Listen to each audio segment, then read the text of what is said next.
Hello and welcome back to Hot to the Top. Hope you're all doing well today, as we've got quite a big episode coming up because we've got a massive game against Red Bull Salzburg, because in between episodes we haven't been very good in the Champions League. That's something we need to address, so we'll talk about that later on. So we really do need to beat Salzburg today. After that, we've also got a league game against our old rivals, Lausanne, which should be quite fun as well. So the first thing that I want to talk about in today's episode are injuries, and conveniently the home screen of randomness has got two injury tabs open for us today, so we can click into this pretty quickly.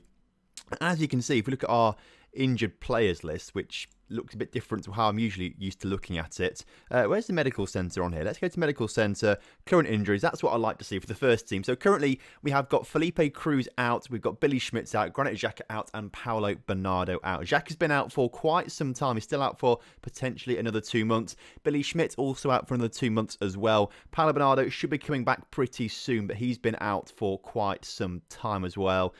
Since for about a month or so, a little over a month for Paulo Bernardo, and then Felipe Cruz has been out for a few days, but still we're going to miss him in today's game, at least against Red Bull Salzburg. Over the past few weeks though, we have had quite a few players injured, like Randy Schneider, Augusto, Felipe Cruz a couple times, and Juric, who's the youngster, sort of backup youngster central midfielder, he's been out injured. So's Alex Smith, he was out for a little while as well. So we've had quite a few injuries in between episodes. However, it hasn't affected things too much because, as you can see, apart from that first game of the season against St. Gallen we drew, really frustratingly, we have won every single Swiss Super League game so far this season, which is pretty good going. So, of course, you were last here for the 2-0 win over Basel and the 5-2 win over Copenhagen, with the 3-0 win against Zamax in the Cup off camera. So that was all pretty good last episode, and since then, the league's been perfect. We've won every single game. It's the Champions League where we've let ourselves down a little bit. So, young boys were first up. Xhaka and Alex Smith getting the goals in that game to make sure we beat them 2-0. And then we beat Lugano 1-0 away from home through a Toni Kroos penalty. We then come up to the Chelsea game. Chelsea away. Marcus Rashford scored 4 goals past us in a game where they won 5-2, which was to be expected. I expected Chelsea to beat us, and perhaps not quite so empathetically, but they did beat us, and I thought they were going to do that anyway. So I wasn't too shocked about that one.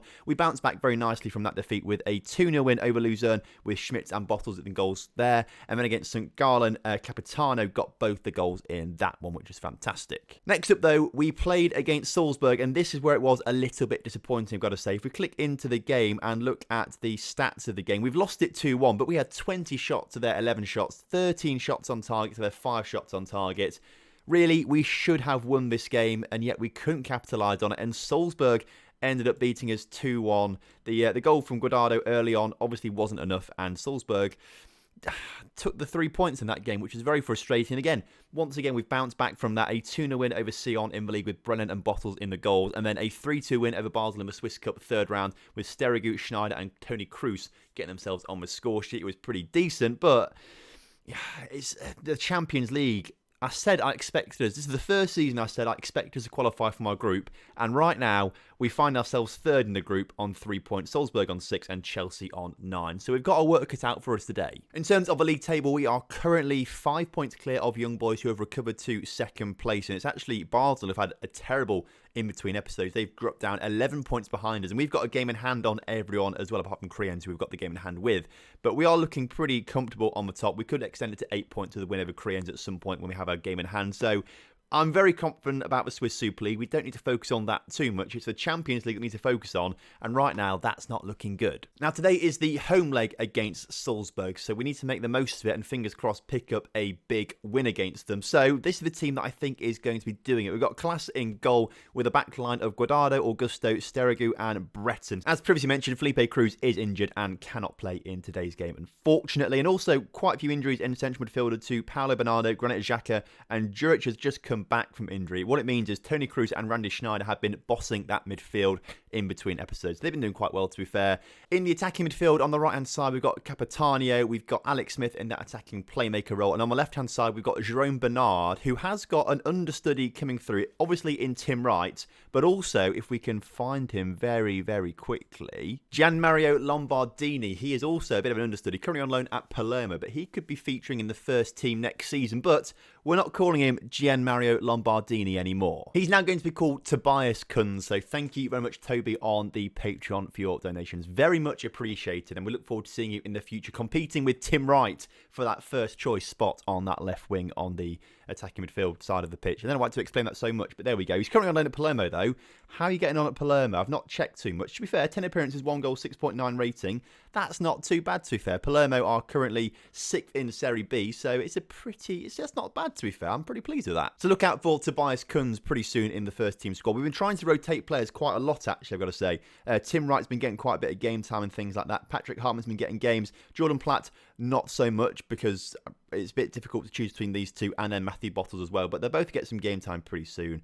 Billy Schmidt's obviously injured right now, but that's a bit disappointing. I must say, Juric is still available if you want him. He's starting to make a few first-team appearances and things like that when he's needed and things like that. But if you want him, he's still available, of course, so get yourself down to the Patreon to have a look at that. But, of course, leading the line is our star man, Matthew Bottles, who still not quite as prolific as he was last season. 5 goals in 11 league appearances so far. Not quite the same as it was last season, but hopefully he'll start to score some more goals as the season progresses. So then, kickoff is upon us here today, and we need a good result against Salzburg, because if they beat us, then that's probably it for us in the Champions League this season. Unfortunately, Randy Schneider gets the first goal of the game, though, 4 minutes into it, his 6th goal of the season, which is fantastic. No messing about from him, giving us an early lead, but we can't rely on that too much because we took a very early lead against Salzburg in the away leg, or the away game of the group stage, and then they came back and scored 2 late on in the game. So we can't rest on our laurels too much. We've got to really hammer it out today to pick up the win against Salzburg. Salzburg looking to come straight back at us, though, on the 12-minute mark with a free kick, swinging into the near post, and it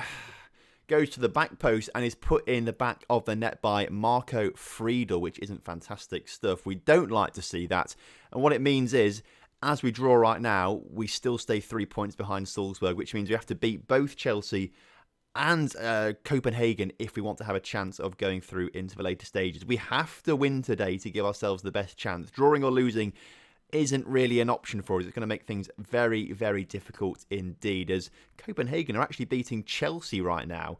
They're now drawing. It says 1-1 there at the top now, so that sort of leveled things out a little bit. But maybe Copenhagen beating Chelsea, that could play into our favour a little bit as well, as Alex Smith on the ball right now, coming forward once again, shoots from distance and putting it over the bar. Now, obviously, the threat of being knocked out of the Champions League is very much alive right now. However, it wouldn't be the worst thing if we came third in our group, because I think this grasshopper side we've got at the moment, I think it's capable of at least the semi-finals in the Europa League. Now, obviously, we want to be in the Champions League because the Champions League's got so much more money. We want the money from the Champions League, and we get a bit more reputation for ourselves personally as a club in the Champions League as well. But if we got into the Europa League, I think we could do a pretty good job there. So it's not the end of the world if we don't qualify. And if, in some ways, I'm quite excited for the fact that if we don't qualify, we've got a new challenge that we've not really had before. We had it before, didn't we? Because we lost to Frankfurt in the second knockout round of the Europa League one season. But other than that, we've not really been in the Europa League. We've been to the Europa Conference League a couple of times. Obviously, the Champions League a few times as well now. So Europa League would be pretty interesting. So I'm looking forward to that one if that does happen. But of course, I would rather be in the Champions League. How we conceded that goal there. Kalas, we've seen in the past 2 episodes, he's made some handling errors, I've got to say. Some handling errors. And this looks like one of them, as Fernando just easily skips past Breton, who's not good enough. We need to sign another right back at some point in January. Obviously, we've got Felipe Cruz, but he's injured or suspended half the time anyway. So we need to get someone else in there. Definitely, that's the priority, I think, for January. Is we're now 2-1 down. It's really not looking great out there. And once again, Bottles not playing well. That's part of the issue. And I don't quite understand why, because we're literally playing the exact same as we did last season, yet it's not quite working out for us. Capitano's picked up a knock and looks pretty tired. So we're going to take him off the pitch for... Let's bring Jordan Platt on, shall we? Jordan Platt, let's see what you can do on that right-hand side of the pitch. Matthew Bottles is going to come off pretty soon, I think, if he can't start scoring goals. So Patrick Hartman's ready and waiting, but Guardado's not played particularly well, so Gauther can come on that left-hand side for him and hopefully connect it with Bernard quite nicely and maybe try and create some chances down the left-hand side. But again, it's not looking brilliant for us. Salzburg have pulled out of the bag, I've got to say. I was expecting it to be easier against Salzburg than it has been. Unfortunately, the Austrian champions every single season since this save file has started, I checked earlier on, they've won every single time in the Austrian league, sorry. They're a very, very good side. They've got some good players and obviously got a lot more money than us as well. As we've come down to the 90th minute, that's come very quickly. I didn't even check the time there. I meant to bring Patrick Hartman on, but it's far too late for that now. Can we rescue a draw? We have done. That could be crucial. Alex Smith looks like he's rescued the draw there as Chelsea go 3-1 up right at the end. It went 2-1. They scored 2 goals in the 90 minutes. So Chelsea, I think that means they are qualified from the group now, I think, pretty much, because I don't think we can catch them up now. So good stuff for them. We've picked up a crucial goal right at the end here through Alex Smith. That could make all the difference. All the difference. But we are relying on us beating both Chelsea and Copenhagen and Salzburg slipping up as well. It's not the best situation to be in, but at least we've still got the chance to get into the knockout stages. It just depends on other results now. It's a cliche in football, but that was fantastic character right at the end there to rescue a draw, I've got to say. We were slightly stronger, not as strong as we were in the away game, I've got to say. We had loads more shots in the away game, so that's quite good to see. Loads of possession though, that's interesting. Capitano is out for 4 to 5 weeks, which is interesting. How long have we got to wait for Billy Schmitz to be back? I think he's out for quite some time, Billy Schmitz. He is, which means we haven't really got a right winger now, which might mean that Jordan Platt's going to get a bit of extended game time. We've got James Rodriguez actually can play there as well. Perhaps we probably should put James Rodriguez there, but at the same time, we want to give youth a go a little bit and give Jordan Platt that chance to play on the right wing and things like that. So the focus now shifts to the Lausanne game, who are currently sitting 6th in the table. Obviously, things are going extraordinarily well for us in the Swiss Super League. So the goal this season in the league is to do an invincible season. So that's what we're going to try and do. Oh, and the injury woes continue because Patrick Hartman is now out for 3 to 4 weeks, which is frustrating for us as well because he's a nice rotation option to have out there. After he scored, oh, that's Sean Howard, sorry. Sean Howard scored 4 goals in the under-21 game, to be fair, and he's 22, so technically cheating there. But he's a player that we brought in from Middlesbrough a few seasons ago on a free transfer, and to be fair, I've probably neglected a little bit, I've got to say. But he's not even valued that much either. I'm going to say maybe we can try and move him on, but maybe we can't. I don't know. Either way, no one's claimed him yet. Again, thinking of Patreon, no one's claimed him, but I'm not quite sure how long he's going to stay at the club. Anyway, for the Lausanne game, we have to talk about injuries and suspension. So, Capitano injured, got to come off. We're going to bring on Jordan Platt on that right-hand side for him.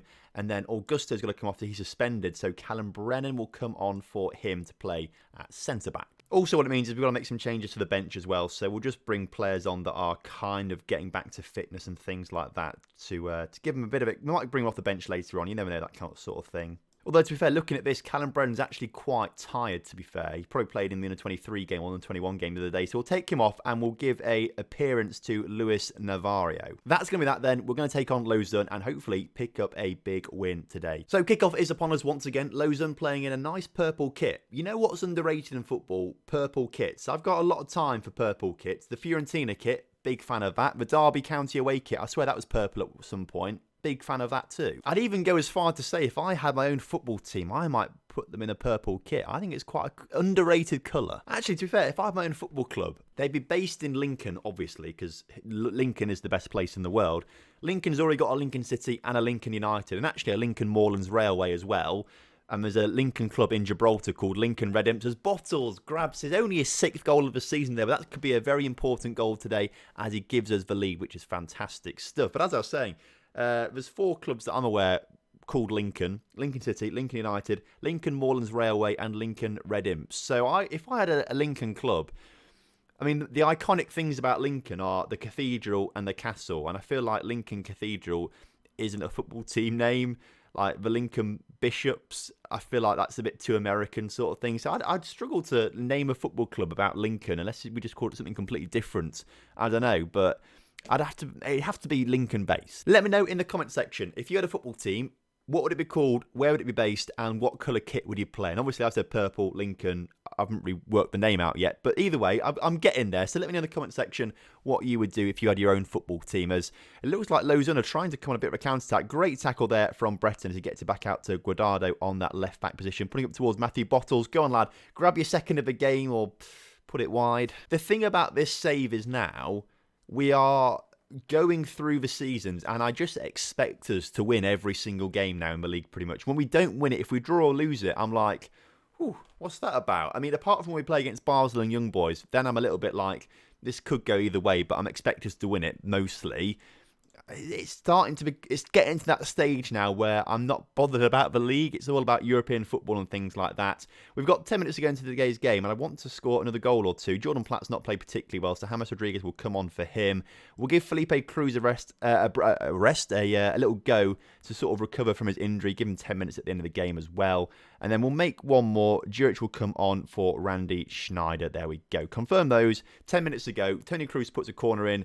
Doesn't score a goal from it. I can guarantee now nothing is going to happen in these final 10 minutes, and the substitutes won't have any sort of impact at all. As we break in to the 90th minute, looks like we're going to win today 1-0, and it's only 1-0, but at least we've got the 3 points, and we are still unbeaten in the division, which is sublime. So fantastic stuff. So overall, it's not a terrible episode. We've won the league game, which is what we had to do, but the Champions League, obviously we rescued it late on. Matthew Bottles is being watched by PSG. They're thinking about putting a bid of nearly £30 million in. Well, we had 45.5 from Leipzig earlier on in the season, so we're not going to take anything less than that. In fact, if anything comes in, it's got to be at least £50 million, maybe even £60 million, and especially if it's PSG, we're going to drive the price up as much as we can as well if we do decide to sell him. But if they start to bid like £50 million plus for Bottles, it's kind of something that I might listen to. 11 wins in a row in the Swiss Super League as well, which is absolutely fantastic. So we are bossing the Swiss Super League, but it's this Champions League that we need to be a little bit concerned about. But of course, if we don't get through, I think we've got a great chance of winning the Europa League. So it's quite exciting either way. What kind of happens, if you know what I mean? Next episode, we are going to go through and do the Chelsea game, and then Young Boys or Lugano. Have we played Young Boys this season on camera? I don't think we have. How do we finish the season off? We finish off the season with Lugano, and I think we do then. We do Chelsea and Young Boys next episode. So not too long to wait. Only 3 games in between episodes before these 2 massive games, I've got to say, coming up. So look forward to that one. So as ever, thank you very much for watching today's video. I hope you have enjoyed it. And if you have done, please do drop a like on the video for me and subscribe to the channel if you're new around here. And I'll see you next time. So have a great one. Goodbye.